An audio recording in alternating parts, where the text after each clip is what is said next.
पर गार्डन तीसरे फेज में बनेगी नक्षत्र वाटिका। वास्तु विशेषज्ञों ज्योतिषियों की राय पर लगाएंगे नक्षत्र के पौधे, औषधीय पौधे भी लगाए जाएंगे। रेलवे की जमीन पर बन रहे पार्क को लेकर अब तक ये चल रहा था कि 3 फेज में गार्डन बनेगा, मगर इस निर्णय में आंशिक बदलाव करते हुए इसमें वाटिका बनाने का भी फैसला लिया गया है।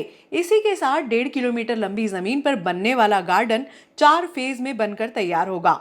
चौथे फेज का काम पूरा होने से पहले तीसरे फेज में नक्षत्र वाटिका बनेगी, जिसमें ज्योतिषियों व वास्तु विशेषज्ञों की राय पर नक्षत्र अनुसार पौधे लगाए जाएंगे। इसके साथ ही यहाँ औषधीय पौधे भी रोपे जाएंगे। हम आप सबको जैसे जानकारी है कि माननीय सांसद जी के प्रयासों से हमको ये ज़मीन मिली है रेलवे की, और हम यहाँ पर लगातार गार्डन और इसको सुंदर बनाने का काम कर रहे हैं। 2 फेज़ हमारे कंप्लीट हो गए और तीसरा ये जो हिस्सा है हमारा, इसको हम नक्षत्र वाटिका के रूप में डेवलप करेंगे। इसको लेकर हमारी ज्योतिष आचार्यों से और वास्तु के जानकारों से भी बातचीत चल रही है।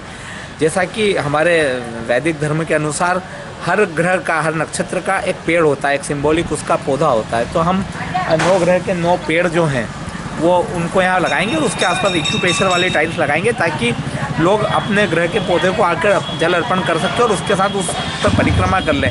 परिक्रमा का अपना धार्मिक महत्व है, लेकिन उस परिक्रमा को अगर वो एक्यूप्रेशर पे करेंगे तो उसका स्वास्थ्य पे भी प्रतिकूल और अनुकूल प्रभाव उसका रहेगा। उनका जो प्रतिकूल स्वास्थ्य वो ठीक होगा। तो इसलिए हम यहाँ पर उस तरह की व्यवस्था भी कर रहे हैं। कुल मिला के ये जो स्वरूप है ये पूरी तरह से धार्मिक स्वरूप में हम इसको रखने वाले हैं। इसका जो मूल स्वरूप है, चूँकि यहाँ पर मंदिर बना हुआ है, तो इसके उस स्वरूप को ध्यान में रख के हम इसको नक्षत्र वाटिका के रूप में बना रहे हैं और उसी तरीके से इसको हम फिट करने वाले हैं, ताकि यहाँ पूरे उसी तरह के क्रियाकलाप होते रहें। खेत से निकलने की बात को लेकर मारपीट। गांव रोहल खुर्द में सोमवार की दोपहर में खेत से निकलने की बात को लेकर एक परिवार के 4 सदस्यों पर टामी, लठ व धारिये से हमला कर दिया गया, जिससे एक युवक के सिर में गंभीर चोटें आई हैं। पुलिस ने प्रकरण दर्ज कर मामला जांच में लिया। गांव रोहल खुर्द निवासी गोकुल पिता राजा रामचंद्र वंशी का विवाद सोमवार की दोपहर में खेत से निकलने की बात को लेकर संजय उर्फ बाबू पिता मदन लाल से हो गया। संजय ने किशन पिता विक्रम, संजय पिता विक्रम, तेजाराम पिता मदन लाल पिता अमर के साथ मिलकर गोकुल कलापति गोकुल, गोपाल पिता राजाराम, ज्योति पति गोपाल पर लठ, टामी व धारिये से हमला कर दिया, जिससे गोपाल के सिर में गंभीर चोटें आईं। परिजन सुरेश पिता रामचंद्र ने बताया कि घायलों को उपचार के लिए सरकारी हॉस्पिटल नागदा लेकर पहुंचे, जहां कला, गोपाल व ज्योति को प्राथमिक उपचार देने के बाद छुट्टी दे दी गई। इधर पुलिस ने प्रकरण दर्ज कर मामला जांच में लिया।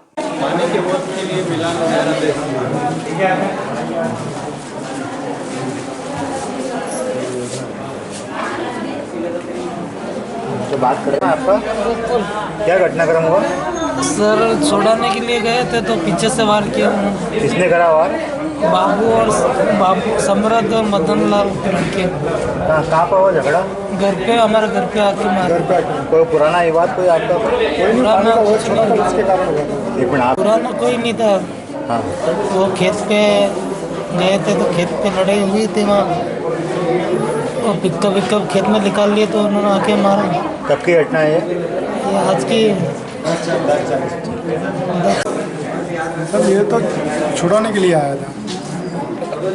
पूरा घटना मैं ये छोटे वाले भाई को बुलाया था घर पे। मेरे सर घर पे बुलाया, वो राठौड़ समाज का, तो सर मेरे पे घर पे मेरे को बुलाया राठौड़ समाज के, मेरे घर पे आ जाके तब मैं राठौड़ समाज का और दोनों गए साथ में।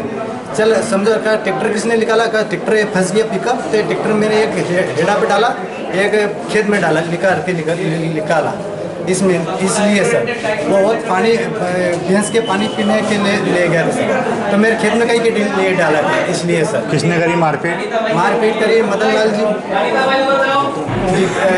विक्रम, जिसके बाद सम्राट, जिसके बाद तेजाराम, जिसके बाद किशन। कितने लोग घायल हैं? ये लोग है सर 4 घायल है सर। क्या नाम है घायलों का? एक का नाम गोकुल है, एक का नाम कलाबाई, एक ज्योति, एक गोपाल।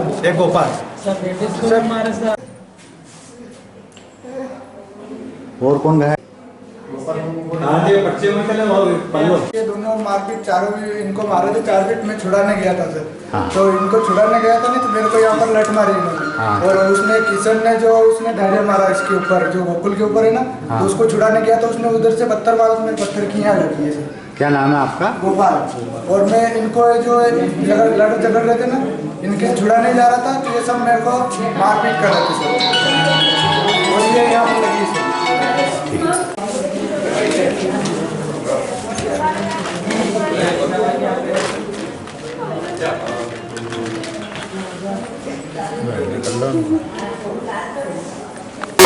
नाली निर्माण न होने से खेत मालिक ने 5 फीट गहरी खाई खोदी। रहवासियों ने नगर पालिका पहुंचकर पीड़ा सुनाई। 1 सप्ताह बाद नाली निर्माण का आश्वासन दिया। वहाँ से देखिए सर, इधर देखिए, जीवन ही वो हो गया यार। खैर इनका भी दोस्त है, इनकी जमीन है। हाँ। भाई उनका वो कहना है कि आप नाली बनाओ, तो हमारे नगर पालिका का लुकआउट है। वैसा सेक्शन पड़ा है, यही से पता लग रहा है। हाँ ये तो जा रहा है पूरा। गैप हो गया ना। अपन दिया है क्या मामला? आज मुझे श्री राम कॉलोनी के कुछ हमारे सारे वार्ड वासियों ने और साथ में उपेंद्र जी और हमारे समाज के लिए ने ज्ञापन दिया है और अवगत कराया है कि वहाँ नाली निर्माण की आवश्यकता है। ये बात मेरे पास पहले आ गई थी और मैं बहुत जल्दी इस पर निर्णय करने वाला हूँ। वहाँ नाली बनाएंगे और एक ये कह रहे हैं कि स्पीड ब्रेकर ही बहुत जल्दी सड़क सुरक्षा सप्ताह में हमको स्पीड ब्रेकर मिलने वाले हैं, तो वो भी स्पीड ब्रेकर भी लगाएंगे। पहले वैसे हमने वार्ड पार्षद जी के कहने पर वहाँ स्पीड ब्रेकर भी लगाए हैं, वहाँ नाली निर्माण भी हुआ है, रोड नहीं आपने सब कुछ किया, पर अभी ये एक नई डिमांड जो आई है ना, तो वहाँ पहले भी हम गए थे माननीय विधायक जी के साथ में। मैं माननीय विधायक के साथ में पहले भी वहाँ गया था, तब भी मैंने देखा था और हमने कहा था कि बहुत जल्दी, तो अभी परिषद PIC में हम ये ले लेंगे, वो परिषद PIC में लेके तुरंत इस नाली को बनाने का कार्य करेंगे। श्री राम कॉलोनी की अनुसूचित जाति बाहुल्य क्षेत्र में नाली निर्माण न होने से खेत मालिक द्वारा 4 से 5 फीट गहरी खाई JCB से खोद दी गई, जिससे क्षेत्र के मकानों के गिरने का खतरा मंडराने लगा। पार्षद पति के साथ क्षेत्रवासी सोमवार को नगर पालिका पहुंचे और सांसद प्रतिनिधि को समस्या से अवगत करवाया। सांसद प्रतिनिधि ने अधिकारियों के साथ तुरंत मौके पर पहुंचकर स्थल निरीक्षण कर समस्या समाधान करने का निर्देश दिया।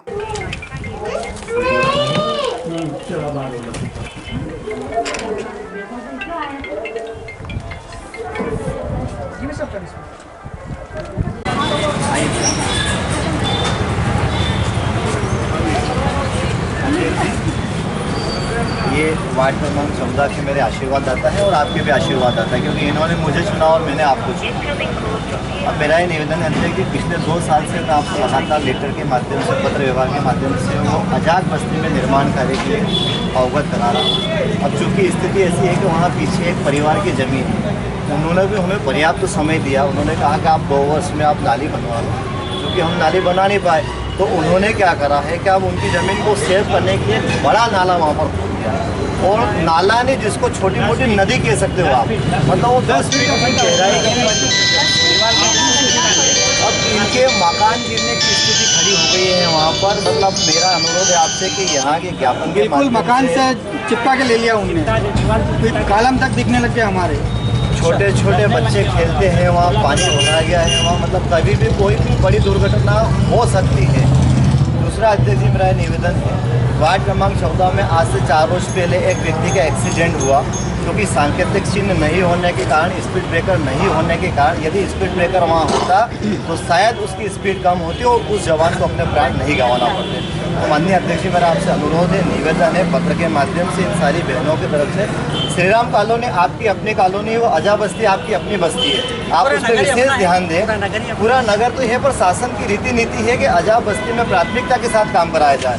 तो मेरा आपसे अनुरोध है कि आप उस बस्ती को ध्यान में रखें और शीघ्र अतिशीघ्र काम काज चालू करा, क्योंकि ये बहनें तो धरने पे बैठने का आई थी।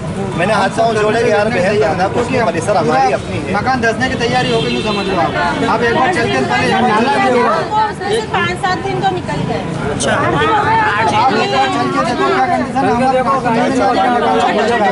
कभी कोई गिर गया, पानी के टैंक में पानी जाने लग गया है। दूसरा अध्यक्ष जी हमने अभी एक सरस्वती स्कूल की रोड बनाई थी, उसमें हमारी कुछ राशि शेष बची है, जो हमारी बहनों को लगातार ये पिंकी जीजा की लाइन में जो हमें एक नाली निर्माण कार्य कराना है, उसकी बात सहमति ठेकेदार को संबंधित होने को दे, ताकि उसको शीघ्र काम चालू हो जाए।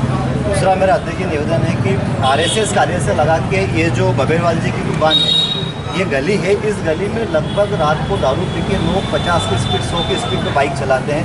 तो आप उसमें शीघ्र अति शीघ्र 2-3 स्पीड ब्रेकर लगवा दें। छोटे छोटे काम हैं अध्यक्ष जी, और बड़ी आशा और अपेक्षा के साथ आपके साथ आए हैं। अब मेरा ये निवेदन है और ये ज्ञापन के माध्यम से आपको अपना पुनः अवगत करा रहा हूँ। दीजिए वार्डवासी आप मैंने मेरी बात सुनी, क्योंकि क्या है कुछ निर्माण कार्य विकास कर करने की हमको सरकारी प्रक्रियाओं का नियम RTI में लाना पड़ेगा, उसके बाद ही अपन कर पाएंगे। अभी तक आपके यहाँ जितने निर्माण कार्य विकास रोड बनी है, नाली बनी है, लगातार अपन काम कर रहे हैं। ये एक नया काम बताया है। एक मिनट अध्यक्ष जी, मैं आपकी बात काट रहा हूँ। आपके संज्ञान में है कि नहीं मुझे मालूम नहीं, पर मेरी संज्ञान में है। 13 लाख रुपए से हमने सरस्वती शिशु मंदिर की जो रोड बनाई है उसमें 7 लाख रुपए शेष बचे और 7 लाख रुपए के आप नाली निर्माण कार्य, कोई पैसे की जरूरत नहीं, कोई परिश्रम की जरूरत नहीं। अभी पेमेंट पड़ा है, अभी आप काम चालू करा दीजिए। अब क्या कहेंगे मालिक आप? अधिकारियों से पैसा पड़ा है, इंजीनियर से बात कर लेते हैं और उसका एस्टीमेट बनवा लेते हैं, है ना? उसमें होगा एस्टीमेट भी बना हुआ है। सिर्फ आपकी सहमति, आपकी अनुशंसा हो जाएगी, कार्य चालू करा दीजिए, काम चालू हो जाएगा। ठीक है, अगर ऐसा हो तो ऐसा करो। पैसा पड़ा हुआ है, पैसा सेक्शन पड़ा, मंजूर पड़ा है। ज्यादा लंबाई खींचोगे तो मकान गिर गया